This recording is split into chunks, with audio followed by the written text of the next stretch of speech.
Aires y seguimos en el plan de educación continua Medical Science, auspiciada por Divenpro.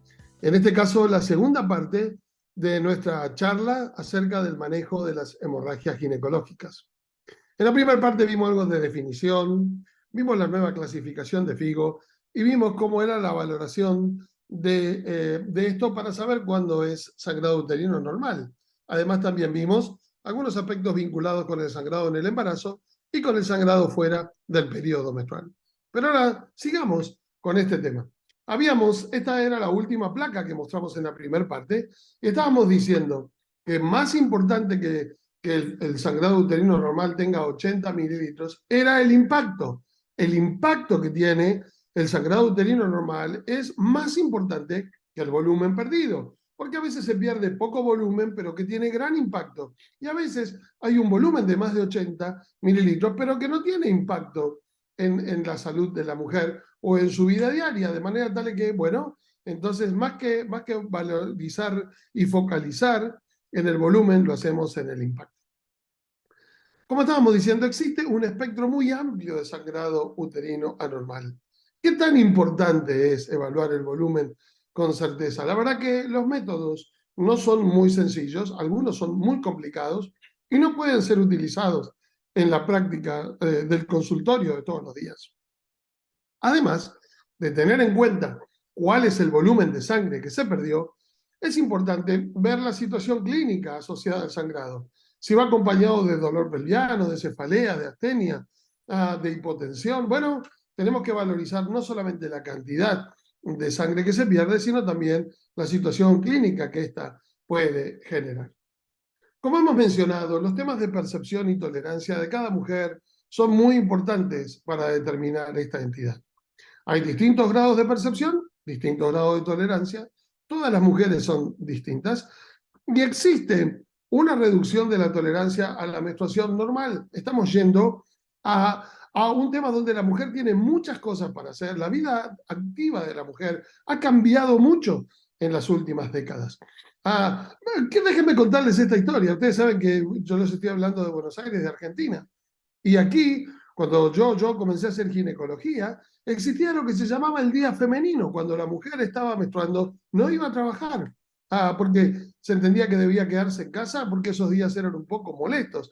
Bueno, eso ya no existe más. Hoy la mujer, menstrue o no menstrue, tiene que salir de su casa a desarrollar sus actividades personales, laborales, profesionales, etcétera, etcétera. Y cada vez más estamos yendo a una vida libre de sangrado. De hecho, estamos investigando en anticoncepción. Ya tenemos muchos anticonceptivos que son libres de sangrado.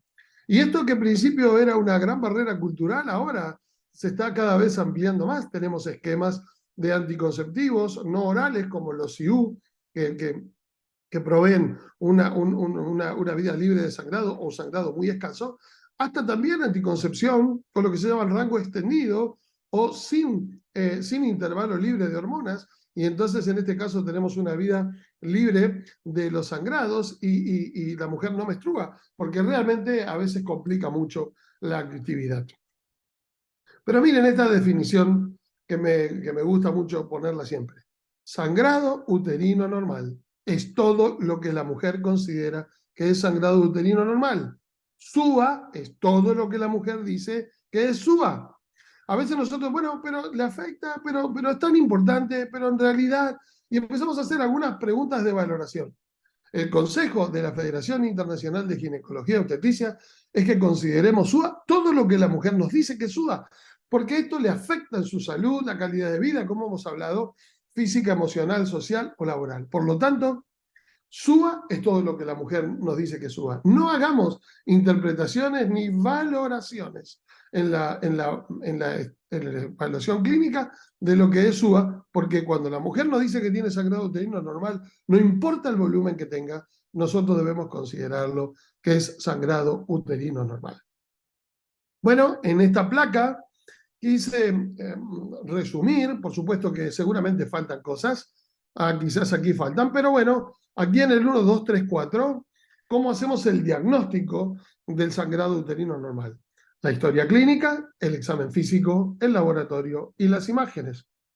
Y hago énfasis sobre esto, porque muchas veces en nuestro tiempo vamos directamente a las imágenes y al laboratorio, al pedido. Una muy buena historia clínica, muy buen examen físico, ya nos puede dar una orientación muy clara de por qué se está produciendo ese sangrado uterino normal. Miren la historia clínica, los antecedentes personales, los antecedentes familiares son muy importantes, los antecedentes quirúrgicos, los antecedentes obstétricos. Compartir con la mujer y dialogar acerca de estos antecedentes ya nos puede dar una idea de qué es lo que está pasando con esa mujer.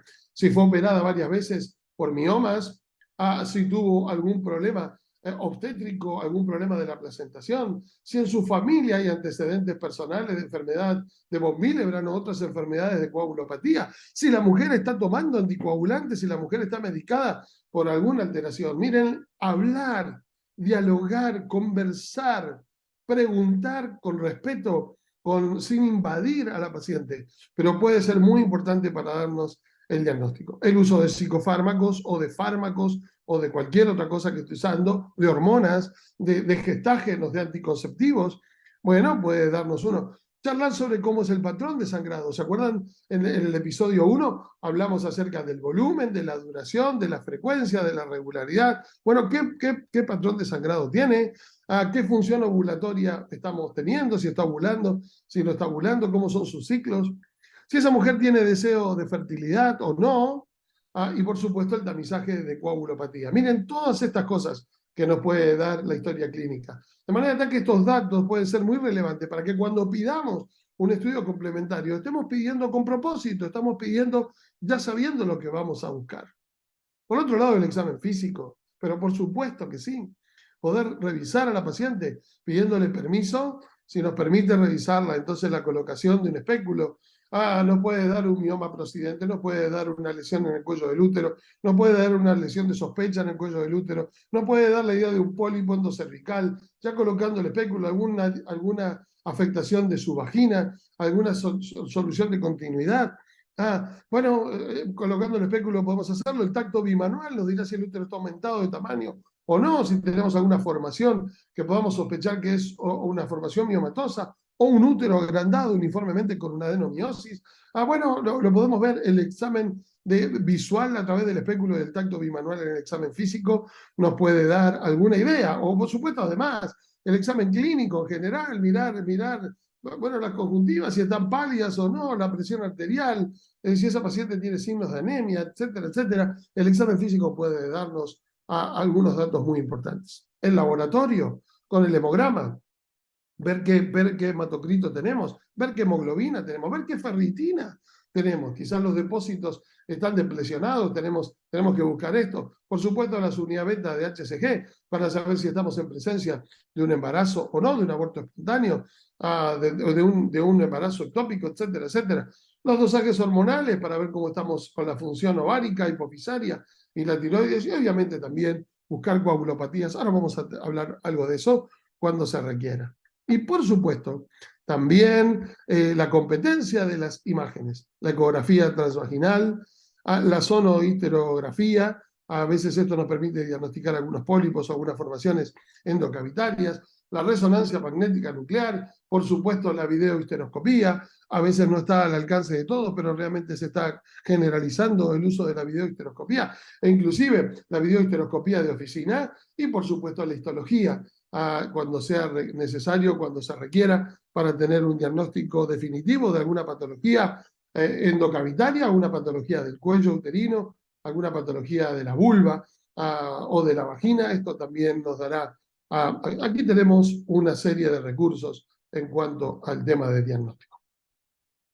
Por otro lado, en el último consenso de sangrado uterino normal de la Federación Argentina de Sociedades de Ginecología y Obstetricia, realizado en el 2002 y encabezado por una queridísima doctora, la doctora Rosana Molina, con un grupo de colaboradores, nos dan otro detalle más para agregar a este tema del SUA, porque el sangrado uterino puede ser agudo y severo o puede ser crónico y persistente, de manera tal que la hemoglobina será algo muy, pero muy importante a valorar.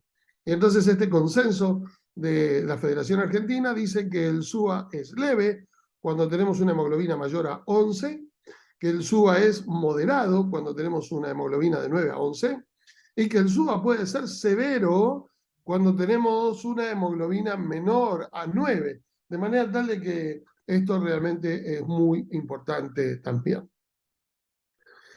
Uno punto para considerar con respecto al tema de las coagulopatías, cuando con un abordaje estructurado en el diagnóstico. Miren, ¿cuándo deberíamos sospechar una coagulopatía? Bueno, esto es una guía del American College de Obstetricia y Ginecología, que fue reafirmado en el año 2019, publicado originalmente en el 2013, pero después tuvo una confirmación. ¿Cuándo deberíamos pensar en una coagulopatía en una mujer? Bueno, cuando tiene SUA desde la menarca, cuando tuvo una hemorragia postparto, cuando hubo una hemorragia relacionada a cirugía o cuando hubo una hemorragia asociada a trabajo dental. Cuando en la historia clínica nosotros detectamos alguno de estos cuatro antecedentes, ya deberíamos estar sospechando alguna coagulopatía. Y cuando tenemos dos o más de los siguientes: hematomas, 1 a 2 veces por mes; epictaxis, 1 a 2 veces por mes; hemorragia en encías frecuentes y antecedentes familiares de síntomas hemorrágicos. Cuando tenemos estos elementos aislados o combinados, como dice el American College, tendríamos que entonces pensar en alguna coagulopatía. Y en el marco de la atención interdisciplinaria, en el marco de la atención conjunta, la colaboración del hematólogo será esencial, en este caso, para ayudarnos a tener un diagnóstico correcto del sangrado uterino anormal. Este es un algoritmo que también está basado en los criterios de FIGO, y entonces es un algoritmo que nos puede orientar, que nos puede ayudar cuando nosotros tenemos un patrón de sangrado uterino anormal predecible o impredecible. Cuando tenemos un sangrado predecible, bueno, nosotros vemos si tenemos un sangrado menstrual abundante o si es un sangrado intermenstrual. Si tenemos un sangrado intermenstrual, quizás podamos pensar en un pólipo.